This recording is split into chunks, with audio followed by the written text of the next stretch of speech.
Hi guys, so a common question request message that I get is from people who are going to a Sephora for the first time and they ask me like what are my top items they should grab, products that I really recommend. So I wanted to kind of do like a high-end starter kit video, my kind of tried and true holy grail products that I recommend wholeheartedly, that I have used forever, that I love. These are the products I feel like everybody should own in their collection. And I also threw in Chanel, even though you can't really get that in Sephora. Pretty much every other brand that I'm going to show you here is readily available at Sephora. So I didn't include MAC in this video because I have a MAC starter kit, but I don't really know the appropriate name for this video, if it's like a high-end starter kit or just like holy grail higher end products. And I'm saying high-end, but they're not like wildly expensive. They're just Sephora brands available at Sephora. So I'm also not going to talk about skincare because I have a video on that. You guys all know I'm very faithful to my Cebu whole line. Use it, love it, have used it for years. This is strictly just going to be makeup products, and I did include 2 nail polishes. So I kind of just ran through like my routine, like what I would do, like the products that I use on a regular basis. And so I guess first I will start with, I don't even know, I'll start with foundation. I would recommend either or both. The NARS Sheer Glow and the Makeup Forever HD. Now, if you guys have been watching my videos for a while, you know I kind of just came late to the game with the whole liquid foundation. For years, I never even wore this. I would say just this past year, I started really diving in and researching and trying different foundations. And by far, out of all the ones I've tried, these two are the ones that I love the best. They are a little bit different, however. Both of them photograph beautifully. So if you ever need foundations for photography reasons, can't go wrong with either of these. NARS Sheer Glow leaves a bit more of a dewy finish to your skin. I think it looks better. If you want to set both of these, I think you would be better off setting the NARS. You don't really need to set the Makeup Forever HD. I never have. But if you don't really like the dewy finish that this might give you, then that would be an opportunity for you to use a powder, a setting powder. They cover beautifully. I would say they're more medium coverage, but very buildable if you did need heavier coverage in certain areas. They've lasted me a really long time. I'm in the color Punjab in NARS Sheer Glow and 120.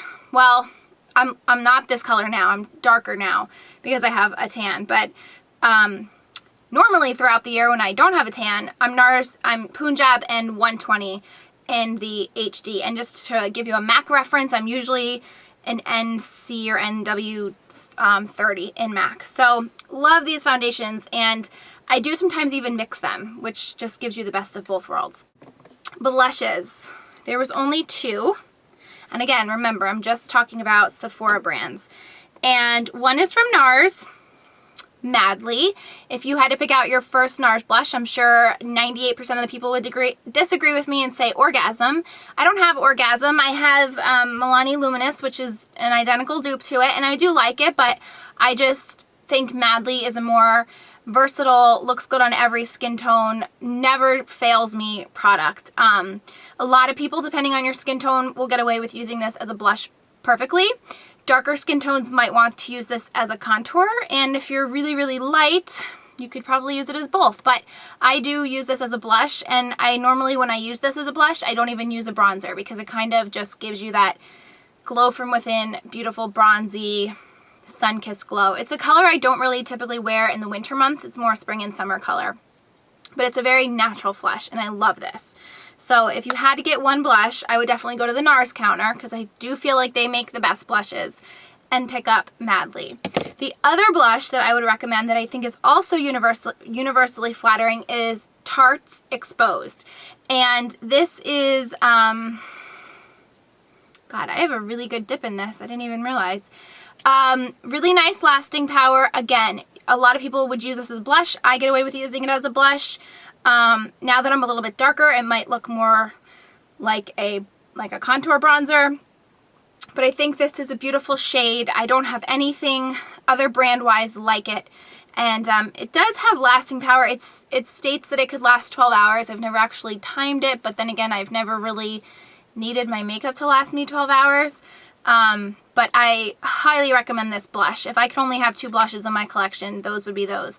And at first, I never bought Exposed for a while because I thought these were too similar, but I'll just swatch them on my finger so you can see. The NARS blush is more soft. So this, my middle finger's NARS, it's this one, and this is Exposed. So Exposed definitely has some more pinky brown undertones. This is NARS Madly, this is Tarte Exposed. So they're not crazy pigmented blushes. They give you really good payoff, but they're not like, you know, crazy bright colors. And I liked picking those other than like a pink or a peach because, like I said, those are more universally flattering. Now, as far as bronzers go, matte bronzer, Bobbi Brown's is amazing. You can see I'm about to hit pan, and I haven't even had this for that long, and I have this one in medium. It's gorgeous. I like it all over. I like it just as a contour. It's amazing. And if I wanted a more shimmery bronzer, this is Tarte's Park Avenue Princess, which is pretty much done. I will say that Tarte also makes a matte bronzer, which I, without even using, would wholeheartedly recommend that as well, just because I know how much I love this and how much I love Tarte's products in general, that I would say you couldn't go wrong with either Bobbi Brown or Tarte if you wanted a matte bronzer. But if you wanted a bronzer with shimmer, which is typically what I wear in the summertime, this is the bronzer I have on today, just slapped it on my cheeks. I love Tarte's Park Ave Princess. Face highlighter, hands down. This video was really easy for me to make, I should say. I didn't have to put a lot of thought into these products. Dior's Amber Diamond. This is by far my most favorite bronzer highlighter. I've gotten a ton of use out of this. I sometimes even use this just on my eyes if I just want something quick to throw on. It just gives you that such a gorgeous, healthy glow, and it looks good with just about everything. I love this. It's expensive, but totally worth it. Okay, as far as eyeshadows, I will say that aside from, I really do love MAC's eyeshadows, but aside from that, I think here again, NARS does a phenomenal job with eyeshadows, and I recommend everybody have this one. Specifically, this is Galapagos, which looks a little bit crazy and sparkly. It's a dark chocolate brown with gold shimmer, but it's the most amazing crease color ever, and I promise you, you don't get the gold shimmer. It just kind of blends out. You wouldn't think to put such a shimmery color in your crease, but trust me, it's so pretty. And then to go along with that, I would say Corfu, which is their cream shadow, is probably hands down my most favorite and my most universally flattering shade. You can pretty much put this as a base under any eyeshadow, and it just somehow makes it look amazing. Like this under any base, like I wouldn't recommend wearing this alone because it looks like nothing, but somehow when it goes underneath the color, it just kicks that color up a notch. It's insane what this product does, and I would definitely recommend it. Don't be fooled by the payoff in the store when you see it and you're like, it doesn't really do anything. Just take my word for it. It's an amazing base. But if you could just have one eyeshadow product, and you're all gonna know what I'm gonna say, it would have to be a Naked palette. I have both of them. I like the packaging of Naked 2 better, and I do like Naked 2, but I am very, very partial to my original Naked 1 palette.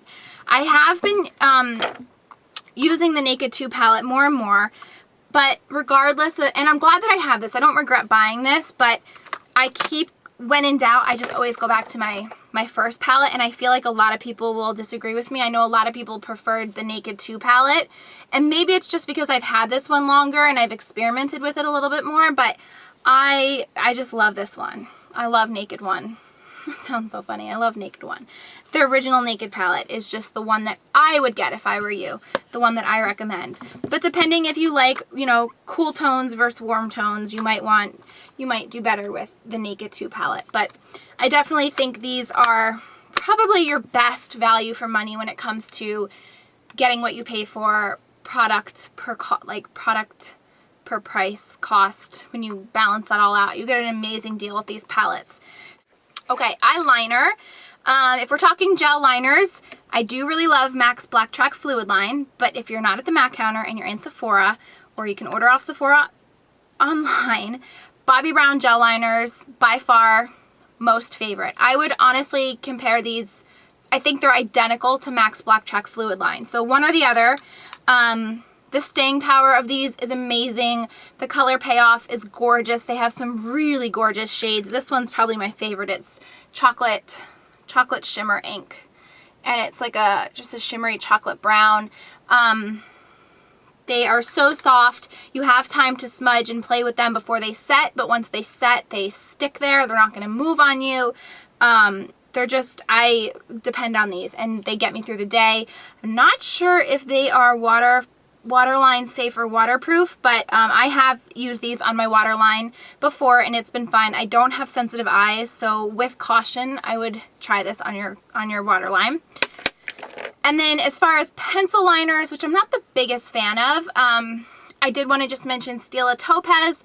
I have it on my eyes right now. It's just a really nice pick-me-up. It's a little bit softer than white, stark white. It's basically just like a flesh tone color, and it just really brightens up your eyes. And I use this on my waterline on those days when I feel like I didn't get enough sleep, or a day that I'm going out for drinks after work and I just need a pick-me-up or a brighten-upper. I would just throw this on my waterline. Their eyeliners are very soft, blendable, smudgy, so be wary. I do have the black one, which is great, but you do kind of need to set the black one. Whereas this one, you know, you don't really have to worry so much about it smudging or setting it.